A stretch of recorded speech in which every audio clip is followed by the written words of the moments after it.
Cash-a-maniacs.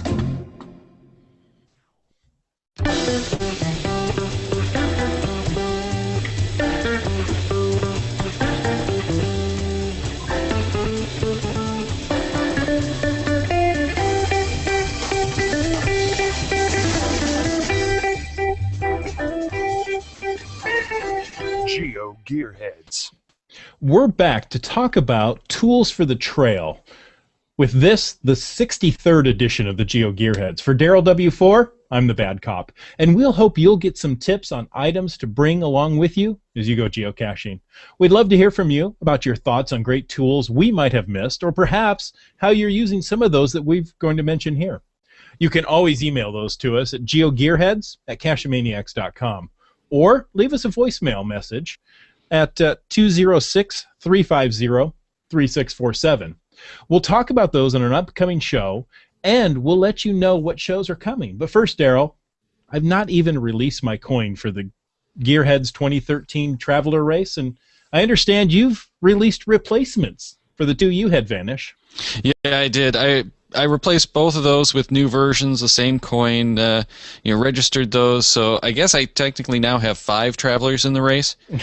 Really, I'm just back to the 3, as the first 2 show no evidence whatsoever that they're ever going to reappear. So these replacements are the same, just noted that they were replacements. So you're keeping the same tips on those? Yeah, same tips, basically the same name. I decided that I really wanted to just replace the ones that disappeared, and they had the tips on the QR codes and Evernote, which really were 2 of my favorite ones, so I just wanted to get those out there. That makes sense to me. So have you racked up points on those then? Yep, the first one I dropped was in a nearby cache, and there weren't any logs on that cache after about 3 days, so I used the TB Rescue site, which is the same login as, and same developer as the TB Run site, and had, request filed for someone to pick it up and get it moving. And local cacher Scrapcat was kind enough to grab it and bring it to one of the local meet and greets. So that's now beating the notebook, and that's a notebook that I had dropped off at the coffee event a couple of weeks back. Mm-hmm. And then the other coin I just released tonight at a Pi Day event, and I don't know where that stands because it hadn't rung up the new totals yet, but I've seen a couple of logs come in, so I'm kind of hopeful on that. Did you meet at a local pie shop, or at least have a piece of pie?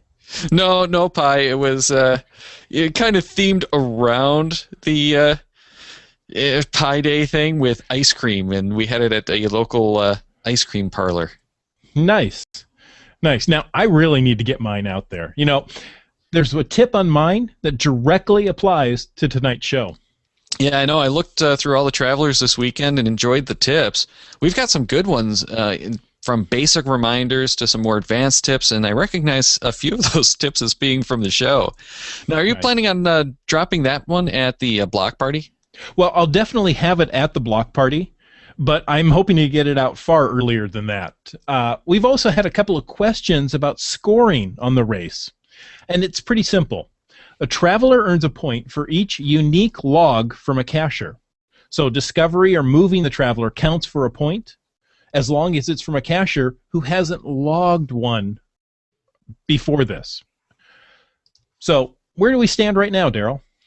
Well, when I looked today, we had some new additions for a total of 24 travelers, but that does include multiples from some, and there's only about 16 people having registered their trackers or trackables. Bushman family and Jersey Eric were tied for first place with their travelers at 6 points each, but No Name Yet 202 is only 1 point behind. So there's still plenty of time to get yours out. One good event, and I'm sure the block party is going to be like that, with some discovery logs, and you might even get the lead.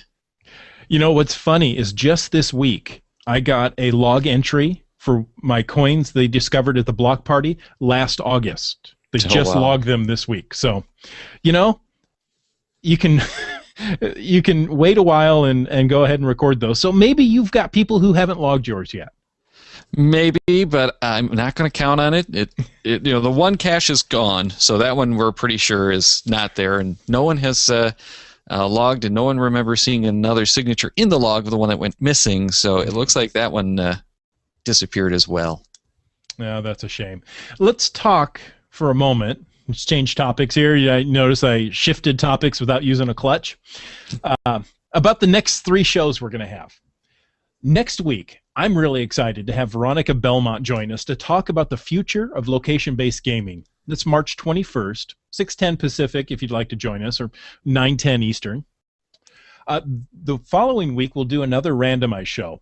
So get your feedback in on any of these shows, or questions you'd like us to tackle, since that show, the randomized show, is just a series of short questions and little bits of all types of things.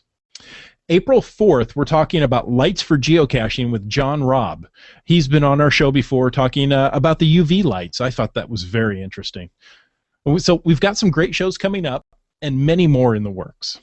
We do. And just a reminder, you can watch all of these shows live through the YouTube live stream, which actually comes from the Google Plus Hangout on Air, so you can watch the GeoGearHeads stream too. That's Thursday nights, 9:10 p.m. Eastern or 6:10 p.m. Pacific, and we're in the daylight saving time again, so that might change your local time.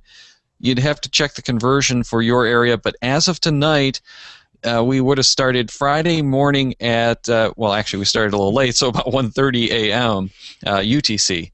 You can check out the recordings of the show on YouTube or download the audio version, which is cleaned up before release, and that's available through our website or the podcast feed. And believe it or not, that's actually how most people still get the show, is they use those audio files, and that's my preference since I can listen to them while I drive or work. Exactly, and that's my preference too. I prefer to listen, going back and forth to work. While I'm at work, I'm on the phone too much, so I can't listen to audio then. But, I take them out caching sometimes with me too. Yeah, and that sure. makes the time on the trail go a little faster. Now, I want to talk one thing before we get too far about daylight savings. Now, I know Indiana and Arizona are 2 states, or maybe more, that don't have daylight saving time. Well, Indiana went to daylight saving time now, but there are still some holdout counties in Indiana. Okay. So make sure you check your time so that you're not coming in an hour early or missing us an hour late. Yeah, and we do have the Google Plus events, if you're on Google Plus, that you can add to your calendar then, and just makes a handy little reminder of when to come and check us out. Exactly. Now, on to tools of the trail. Yes, definitely. Now, this is going to be a little different from usual because we're not going to have some of those nice high-tech things. And we're just kind of talking about some of the stuff that we like to take out on the trail. And we did get some feedback through Google Plus from Head Hard Hat of Geocaching Podcast and the Geo Snippets Reboot Podcast. So did you want to read that little list that he provided? Sure. He says, here's his short list. You got the Leatherman multi-tool, a telescopic magnetic tipped grabber, telescopic inspection mirror, tweezers, first aid kit. He says so much more, but these are the essentials. Yeah, thank you very much. And, I'd love to say that I bring that kind of stuff with me all the time, but really there's only 2 things that I bring with me every single time. And that's because I keep them in my pocket usually. The first is a telescoping space pen. This thing is so darn cool, and it does cost about $40, so it's not cheap. Mm-hmm. However, it writes upside down, it writes on wet paper. There are some other alternatives that are a little bit better for certain circumstances, but for all-around caching, this thing I like the best, and because it's telescoping, it collapses into just a short little thing about the length of a Swiss Army knife. Mm-hmm. And so it sticks in my pocket real quick and easy, and I can just grab it, pull it out, sign, whatever I need to do, and I just use that thing every day so much, and I absolutely love it. But it is pricey at nearly $40 list. The other thing that I keep with me every single time I go anywhere is my Swiss Army knife, and I like the Super Tinker because it's got pretty much every tool that I ever need. Not like the big nasty ones, but it's got anything that I've ever needed on the trail. It's got stuff I've used in my day-to-day work, especially when you forget your tools or in your tiny spot and you can't, so that's $41. And I like the Swiss Army knives better than the Leathermans, but that's really a personal thing. I know people who don't like the Swiss Army knives.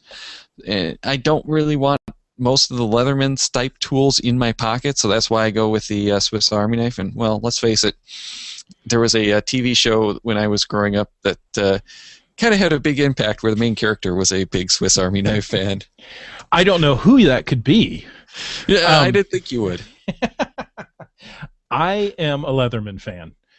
There's times that those set of pliers really make a difference. And that's the main thing that's missing from the Swiss Army knife, is a good set of pliers. Yeah, now that's one thing that makes that Super Tinker worth having over some of the other ones, is it does have a little plier. Oh. It's not like the Leatherman big plier, but it's a little plier that really comes in handy, and that's why that particular model really works better for cashers than any of the other ones that I've found, is that nice little plier. It still has the tweezer, which also comes in handy, but it has a tiny little plier that really, it's not big enough to do a lot of the stuff where I'll actually go for Leatherman. And I do carry a Leatherman with me sometimes, except it's not from Leatherman, because of that bigger grip, and it works better as a plier. But for getting some of those little logs out, and especially from like pill bottles, it is the best tool I've found so far. Those little nanos? Pulling the logs out of those nanos? Oh. Yeah, it works well for the nanos as well. But that usually I'll try the tweezer first, because it's you can't really get the blunt ends of the plier in as easily as those sharp little ends of the toothpicks. Or, well, toothpicks work well too. Right. Now, I usually have a pair of pliers with me, or I'm sorry, a pair of tweezers with me. I keep those in the car.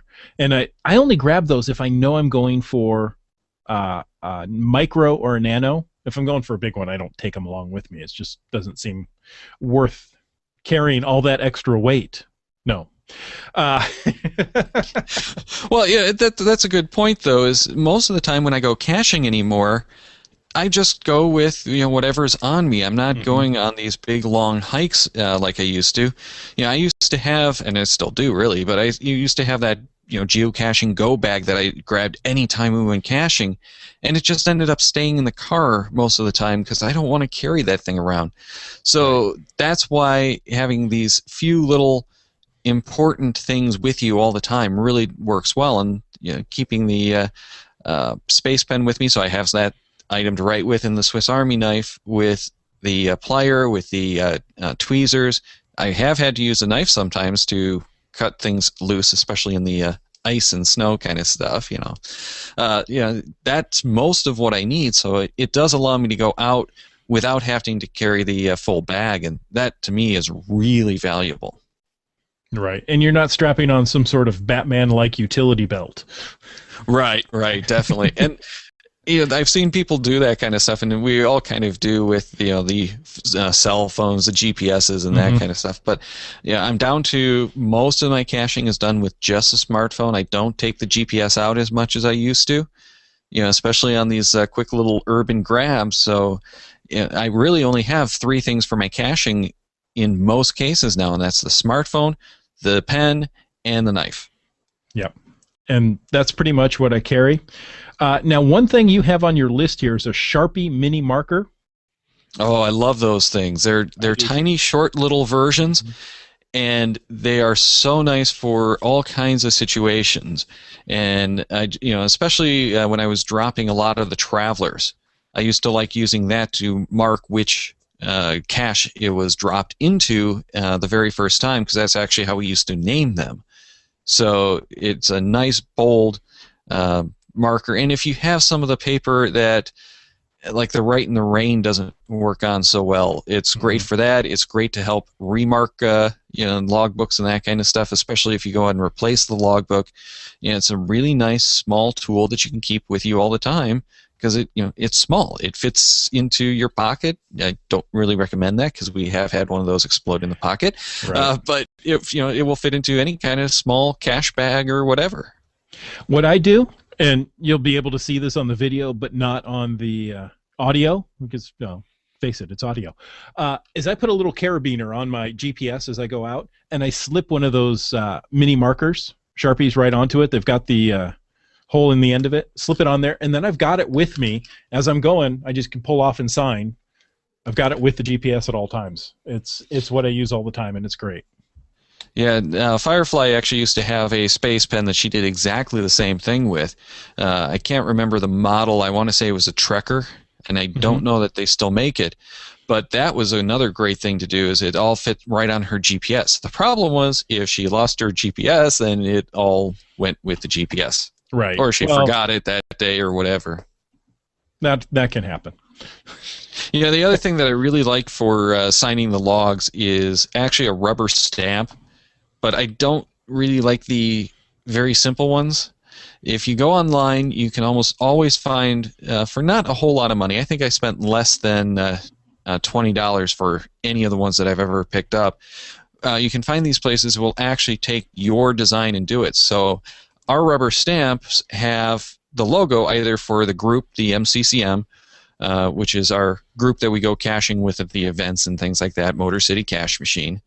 And we have another one that has our kind of logo. It was the coin design that we did, and Daryl W4 and Firefly 03, and then we'll put the rest of the notes in underneath it. But I like that because it's that kind of personalized logo kind of thing. I don't like just the text of the rubber stamps. I like it when it's more something like a letterboxer would use. Mm-hmm. And that's what I was going to bring up, is letterboxing. That way you're prepared for those as well. Absolutely, and we have done that on a couple of occasions, found a letterbox cache and brought that along. Now again, the rubber stamp's something that I keep in the cache and go bag, so I don't use it all that often. And a lot of that just comes down to most of the caches we've been finding are micros and don't have room for the stamp. So that's something else to keep in mind, is that rubber stamp isn't going to work in a lot of situations. So they're great, they're fun, but don't expect to get as much use out of it now as you would have like 5 years ago. Exactly. I mean, I've seen rubber stamps that are bigger than the width of the cache log you're trying to sign. So, in the ammo cans with the notebook, it's great. I enjoy looking through those to see who has the stamp and what artwork they have on there. Yeah, definitely. Now, we do have a couple of other things that we wanted to touch on. Headhard had already mentioned that telescoping inspection mirror, which is a nice tool to have. But one of the things that we keep in our kit here is just a regular, cheap purse-type mirror. Mm-hmm. Those things you can pick up dirt cheap at the dollar stores, and they're great for looking around the corners and things like that, which, again, is another task that I've relegated to the smartphone, because I can take that, it has the light that I can shine in, I can get it into places where a mirror even is a little tough, and just take the pictures. But I still like to keep that mirror around because it's a dollar mirror, and if I'm sticking a phone into some place that I don't really want to, I'll stick the mirror in instead. You don't want the honey badger grabbing that phone and not giving it back. No, that would not be a good thing. That would be what we call generally bad. Bad. Falls in the good bad category. But yeah, I was going to say the cell phone with the front camera now, you can put that underneath a park bench if you need to look under there. It really works well. It is, kind of a high-techy mirror, but it has that same effect. Yeah, absolutely. And there are some cases where one will work better than the other. But I find that in most situations, the camera works best because it has that automatic iris. It will brighten up the image. It's actually usually auto gain, not an iris, but it will brighten up the image where your mirror can't so much, and that really does help a lot as well. So it's another way to keep yourself pared down a little bit in what you have to carry, yet still have the advantages of some of these older devices that are cheap, but just add bulk to your pack. Right. Now, the other thing we should mention about a mirror is if you're out hiking, you don't want to go without a mirror, because a mirror can act as a signal in a rescue type situation. So that's one of those tools. If you're out hiking on the trail, bring a mirror. Exactly. A cell phone will not cut it. You need a mirror. Yeah. Yeah, cell phones are great, but if the cell phone goes dead, Mhm. if you don't have a signal, it isn't going to do you any good in an emergency. Daryl, we ought to create a mirrored case for your cell phone. I'm sure they already exist out there. That way it's everything you need in one small package. Sure. Yeah. Well, I wanted to create the geocacher's case where it's got the little LED flashlight, it's got the UV flashlight, it's got the mirror. You get the tweezers, all that stuff in there, and have one case that does everything that you need, including the waterproofing of your smartphone. There you go. You may as well stick a compass on there so you can save battery. Well, no, you have to have the compass in case it goes dead. Oh, there you go. That's true. Yeah. But, we could do a battery case, and we've seen a few of those for a couple of the different phones. Really, the battery cases are only good for like iPhone and for the Galaxies, usually the Galaxy S. There are some for some of the other ones, but those are the two most popular phones. So those are the ones that you're going to find the battery cases for. I found a couple of alternatives, though, that I actually like. That aren't cases. There's a new one called Pop-In, P-O-P''N from PowerSkin, and this is anywhere from $70 to $80. They're brand new.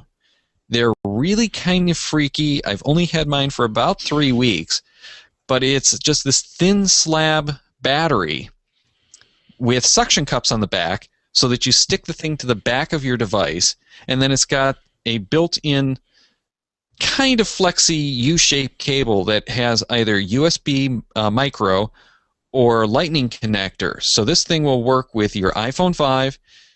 You can get the other connector, the micro USB, if that's what you're looking for. And I used it on my Nexus 4, and that will give you some extra power.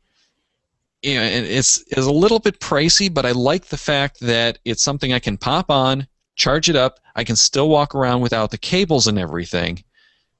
It really is nice to use my case that I like with this thing, but if you have a big, thick case, something like a waterproof case, it isn't going to work at all. So that's something to keep in mind. It'd work in the dry bag, and we'll talk about that in a little bit. But I know that you have one of those external batteries that's cabled as well. Yes, and I'm looking for it, and I don't see it here. But I've got a couple that I got from Monoprice.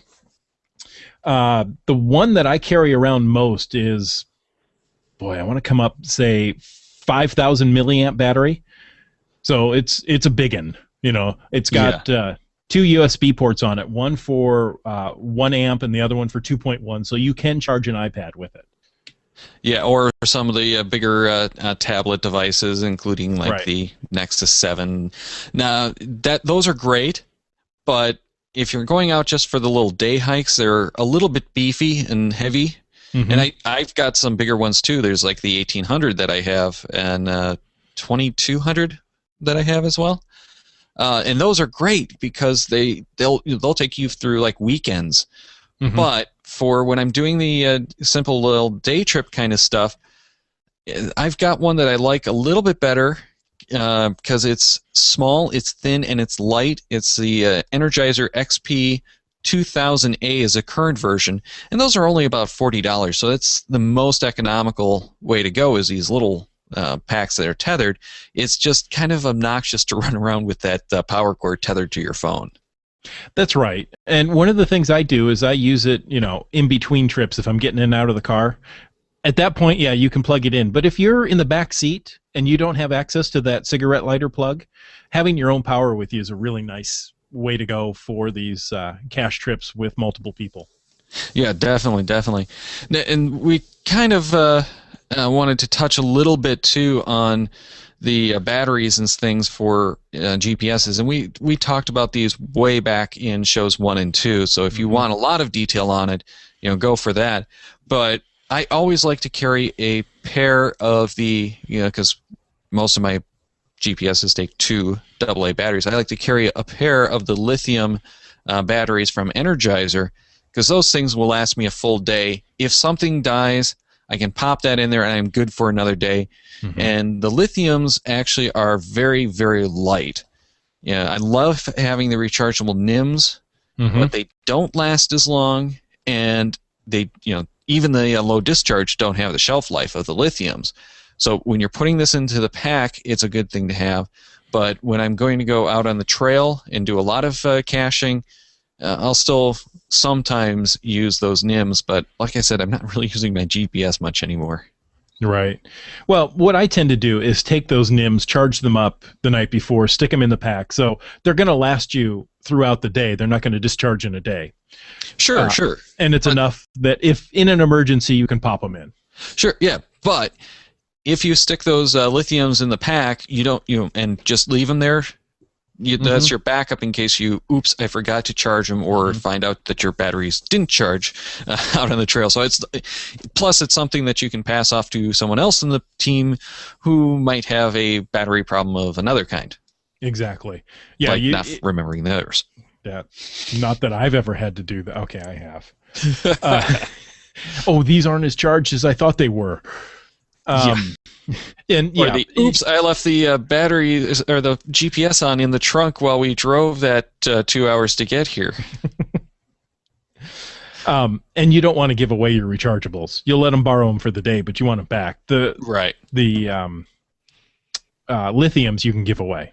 They're still a little expensive, but yeah, exactly. They're very pricey, but it's that durability. They last longer than regular dry cell would last because they're lithium, and they last longer in the unit. So it's a win-win. You can keep these things in your pack for years and just have them as emergency supply that you don't even use. Now, I do like to use those all the time for caching, because it does last the full day, and I don't have to worry about charging and it's swapping them out and carrying the extra battery. So it is one less thing to do. But I love the NIMS because low discharge NIMS, particularly because they don't lose power as quickly off the charger. So I love taking those out. But I was finding with any of my current units, I have to do at least one change a day, and in some cases that especially when it's like wet, raining, and we're running around. I actually had a couple of times where my NIMS rolled out of the car at some point, and I never found them again. Ooh, not good. No. And, we're talking a pair of batteries, but if you're using something big like the Montana, it takes 3 batteries. Yep, So, but that does have its own pack, and you can get additional packs, which is something that you'll want to consider. But again, take those lithium batteries with you enough to power it, because if something goes wrong, you have the emergency power. Right. Make sure you have enough for your device, and if you're a nice cacher, enough to share. Yeah. Now, I do want to get into bags, and we're going to have some more on batteries in the bags, but before we get to that, we kind of talked about the dry bag and the smartphones before. I want to hit that a little bit again. Dry bags aren't all that expensive. They'll start at about $5 and get all the way up to $100. Depending on the size and the quality and who it's from. The first of the dry bags I had for a smartphone was from Overboard. They're still around. I do like their bag. And we'll include a link in the show notes to their website here in the U.S. And it's a nice mid-range, I'll call it, bag. And I want to say they're like $20 for a typical smartphone. Seattle Sports is another one that I've seen now over in REI that I kind of like theirs best off so far, but I haven't had a lot of exposure to them, so I wanted to mention theirs. They're about the same kind of price, and they just seem to be built really well and a nice texture. I will say that I've gotten some of the cheap ones off of Amazon. That's one of the iPad cases that I have, and I really hate that thing. It does the job, but it sticks to my fingers. It doesn't work very well, so I kind of don't really like that one as well. So it's probably worth spending a little bit extra to get one of the better quality ones, because the material just seems to be better in my experience, and doesn't annoy me as much. And even if it keeps your unit dry but it annoys you, you tend not to use it. Yeah, but I'll tell you, one of the best things that I got as far as a dry bag goes was a generic big dry bag, not big enough for like a Nexus 7, but it fits most of the other smartphones I've tried in it. And it's not built for anything in particular. It's just a nice dry bag that was under $10 from the local big box store that we went into at the time, or sporting goods box store, I should say. And it was just what was handy on a day when we all forgot to bring any kind of protection for our first big Muncie run. I want to say those were only about $6 a piece, and we were just amazed because they're just the best little units that I found. It's kind of a no brand kind of thing, but really well done units. Interesting. And I'm embarrassed to say I've never heard of Seattle Sports. Well, of course, because you're in the greater Seattle area. Those of you in the Pacific Northwest aren't going to know about it because it's Seattle. Right. Exactly. It wouldn't be cool then. Now, instead of carrying these big batteries that we were talking about, you can get a battery built into a bag that will charge your devices for you. While maybe you're on that 2-hour hike, you can, plug in your device and stick it in the backpack. Yeah, well, that's that Power Bag Backpack by Fuel that we actually did the review on the review program.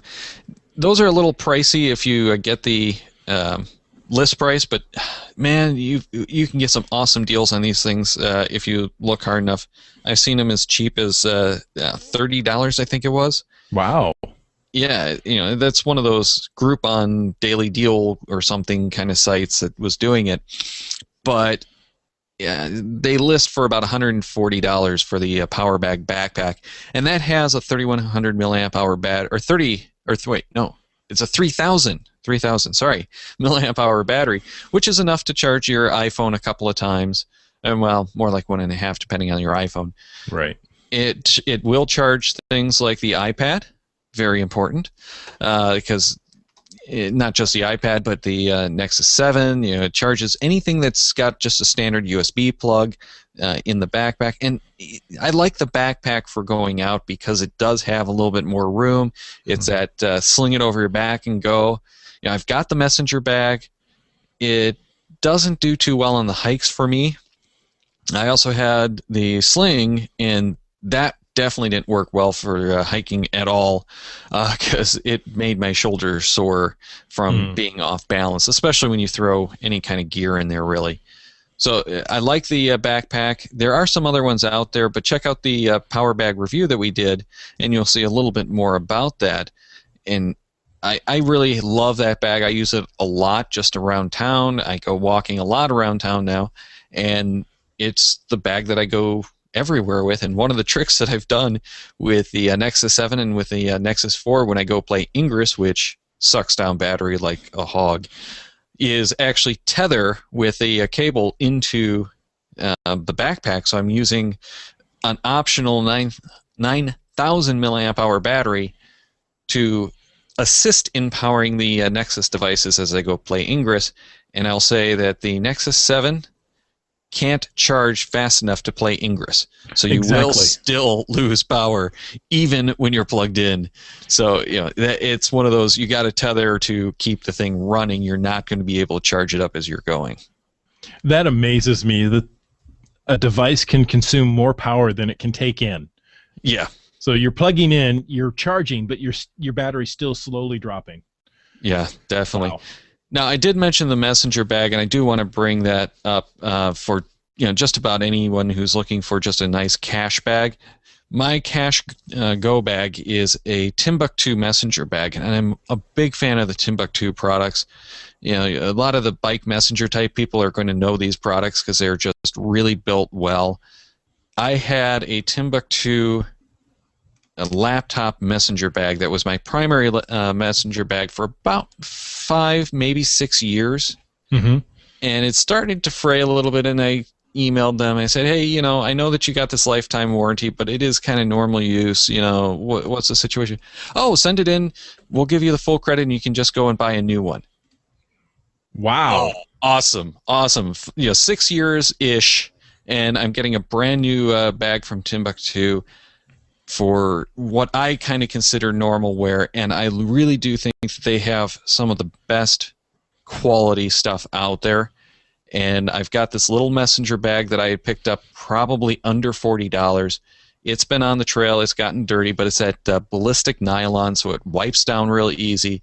It takes the abuse that, things like that power bag that I was mentioning earlier aren't built even a quarter as well as the Timbuk2. So if you want a messenger bag, or if you want some of that kind of stuff to take on the trail, I would seriously look at doing some of this Timbuk2 gear, because it is done very well. However, from what I've seen, I would not recommend their version with the built-in batteries, because they won't charge a lot of the devices, and they only charge one device at a time. Wow, one at a time. Okay, I could live with that. Well, if it depends a lot on what you're doing, but if you're a cacher, it's going to be a problem. And it's only, I want to say it was only like 650 milliamp hours, so it won't charge even some of the new smartphones. Right. Now, the cool thing is they are using, I want to say it's called Power Joey. I'd have to go look it up again, and I didn't bother because I wasn't going to bring it up on the show. They do have some charging adapters that will do things like charge batteries for cameras. So that is a nice feature of that system. So if you're looking for it to take as a supplemental bag as you're out shooting or something like that, maybe it would be more interesting. But for cachers, I really don't think that that's going to be a good option, and you're just going to be disappointed. So just stick with a straight old messenger bag. And after 6 years, you can turn it back in and get a new one. Yeah, but only if it is actually damaged. Okay. Some other items we wanted to talk about is being able to repair a cache out in the field. Now, we started the show with this tip, and we haven't gotten back to it. On the travel bug I released, I put in, always have a few spare resealable plastic bags with you. You can use them to repair a damaged geocache or keep your phone dry in an unexpected downpour. Yeah, so kind of the poor man's dry bag. I went out on a hike, and it just poured. And, we were 4 miles from the car when it started to happen. It was like, I took out my peanut butter sandwich and said, well, I'd rather keep my phone than keep my peanut butter sandwich. Yeah, that's actually a good point, too. And something else to think about is, I know many people who have gone on for unexpected dips in the river.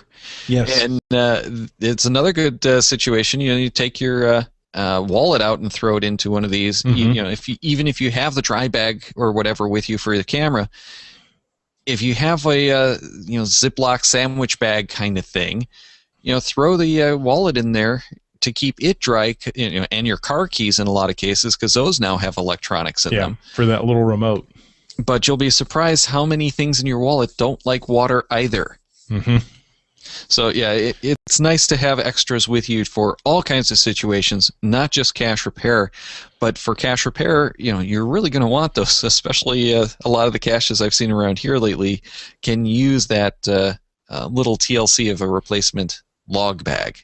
Not only a log bag, but you find a micro, say a film canister, and the top has been cracked. You can stick the whole thing in a Ziploc baggie. Yeah, absolutely. And put it back out and save what you can. Absolutely, but make sure to note that you've done any kind of repairs like that, especially if it's enclosing the entire cache in a bag, because we've run into some of those where it's obviously been out for months, if not years, in the Ziploc bag, and Ziploc bags don't last very well. It's a temporary solution to keep your cache safe until the owner can get out and make the appropriate repairs. Right. No, it's not a permanent solution, but it's a nice thing to do. Again, cachers are nice people. They'll help out other cachers. Yeah, definitely. And one of the things that I like to carry around, but don't as much as I should, is actually just spare log paper. Not the notebooks. Those are nice to carry along too. But just regular bond paper that you'd put into your printer, cut up into small little sheets, so that you can take those and replace bison tubes or the nano caches, even if you wanted to do it a little smaller. And one of the tricks that I've found in a lot of those situations is you want small little squares for things like the bison tubes and the nanos, because that way you can stick it in without having to remove the log that's in there. And many times the cache owners will get very upset if you remove their log. So if you're going to remove the log, make sure it's a cache owner you've contacted at some point and know how they're going to react, and make sure that you offer them the log back ASAP. Yes, I've done that. There's a local cacher here, Normandy Cat, who will, every time he's out at an event, hands out right in the rain log sheets cut down to common sizes. It says, here, next time you have a log in distress, replace it with this. So he calls himself a log snob. Yeah, that rain paper is really awesome. Mm-hmm. And I've gone and replaced a number of cache sheets with that. Cache owners in general will really love it, but you do have to be careful because there are some people who get very nasty about that. Yeah, exactly. It's their cache. Don't you dare touch it. Yeah, but we're not just concerned when we're out on the trail about repairing the caches. We're also kind of concerned about some repairs that we might have to make to ourselves. Always carry a first aid kit, especially if you're going out with a group of cachers. Make sure you're the one with the first aid kit. Yeah, it really does make a difference to have that stuff with you. We don't have to use that most of the time for what it's intended for, but it's nice to have the things like the little Band-Aids, especially when you've got the unexpected blisters and such. So you can pick up cheap little first aid kits and carry those along. You can get some better ones. We've kind of gone into it a little bit on some of the other shows about first aid kits. Yeah, I don't want to go into it too much here, but most sporting goods stores will have some nice, easy, pick them up off the shelf kits. The only thing that I will say, make sure to go through that and replace the stuff that goes bad or the stuff that you use. And in some cases, you might even want to add some extra stuff to that kit. Exactly. I tend to pick mine up at the local drugstore, the big box drugstore. Pick them up for a couple of bucks. They're usually right near the checkout. Yeah. Grab them and go. Yeah, and those are the ones that you'll typically want to add a lot of the little extra stuff to. And one of the things that I like to add to the kit is actually nothing really to do with first aid, but comes in handy more often than I could tell you. And those are the insect repellent towelettes. Not the bottles or anything, but the actual little wet nap kind of things. Mm-hmm. And Off makes two different versions of these that I like. I haven't tried the new version, which they're calling botanicals.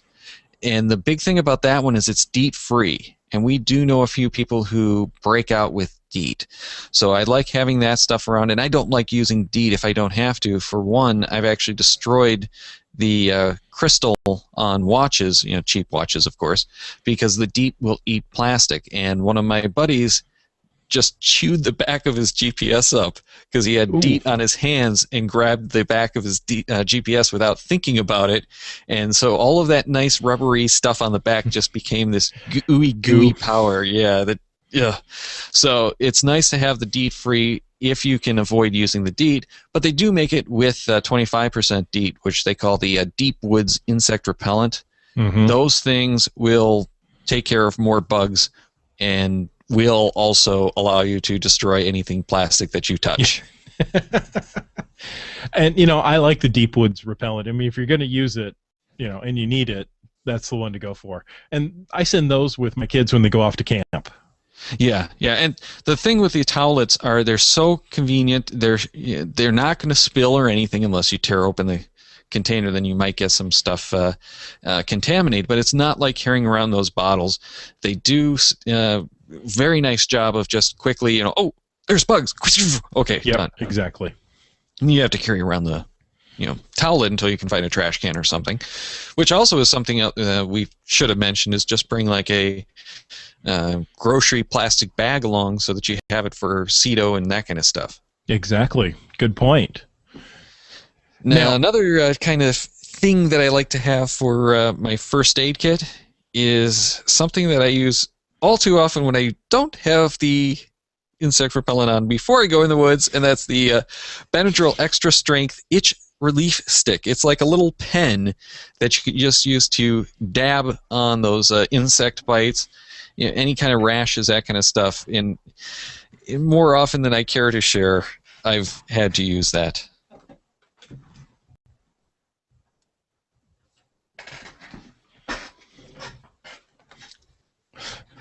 Sorry, I lost you there for a minute.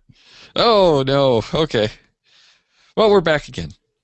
So, those are only about $4-ish. And then now, Head Hard Hat. Boy, I'm getting good. Okay. Now, Bad Cop, did you want to talk about the tick stick? Well, one of the things I like is a tick key. This comes from Whitetail Solutions.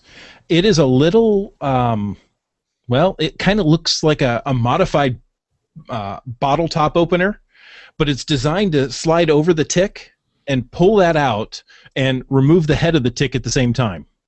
It really does work well. Now, here in the Northwest, we don't have that much of an issue with ticks, but across the country, from what I know last year was a bad year. They're expecting this year to be a bad year with ticks as well. Yeah, definitely. So another really great tool to have along with you. And I think that's where we're going to wrap it up for this week's edition.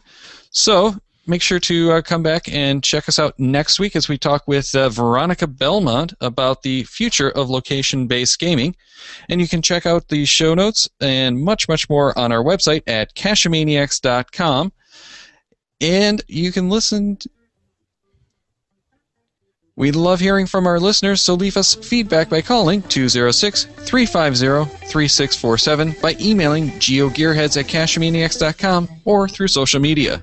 Your support helps keeps the Cachemaniacs shows coming. Please consider making a PayPal donation through the link on our website to support the Cachemaniacs shows. GeoGearHeads is produced by Chris Suffenauer and Daryl Wattenberg. This show is copyright 2013 by Daryl Wattenberg, all rights reserved.